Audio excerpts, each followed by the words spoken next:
Apple's CPU design chops and its willingness to tackle custom silicon work have created an odd situation in computing, one in which the coprocessors the company designs into its products are now treated as major announcements in and of themselves.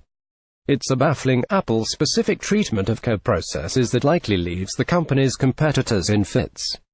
But it's also a handy way of keeping tabs on what the company is rolling out, and what platforms are slated for updates in 2018. According to an extensive report from Bloomberg, Apple is working on multiple new projects, including a new iPad refresh, with 3 updated Mac models, all of which supposedly use new custom coprocessors, new laptops, and at least 1 new desktop. The best candidate for the desktop chip would be the redesigned Mac Pro, which is supposed to be arriving at some point in the not-too-distant future.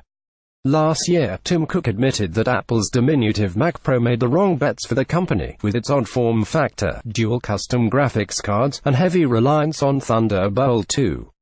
The new system's capabilities and options aren't yet known, but Apple has said it'll introduce a new, high-end workstation model for customers who don't want an integrated display like that offered by the recently introduced iMac Pro pictured above. An updated iPad is also in the works, though it may skip the A11 Bionic in favor of an A12 CPU when it debuts. Image by Bloomberg. Part of what's interesting about the larger Apple story around these products is how they're often used to fit a narrative of superior product design.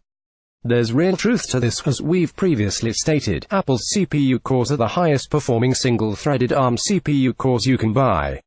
Apple's investment into its own custom ARM implementation has paid off since it bought PSME in 2008, no question.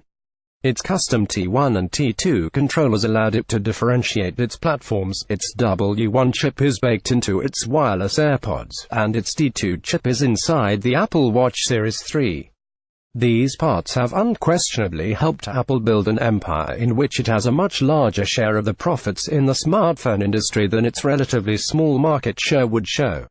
But we've also seen how some of that same engineering exposes Apple to liabilities it might not otherwise be carrying. Despite what the Bloomberg report states, Apple's exposure to Meltdown and Spectre is worse than ARM's, because Apple's custom architectures made use of some of the same aggressive performance-enhancing characteristics that Intel's do. We know that Intel has performance fixes coming in silicon for Meltdown and Spectre. We don't yet know whether Apple has anything equivalent or when it'll deploy any such solution. Smartphones run on tight timelines. Apple's A12 SoC may or may not have any solutions baked into silicon.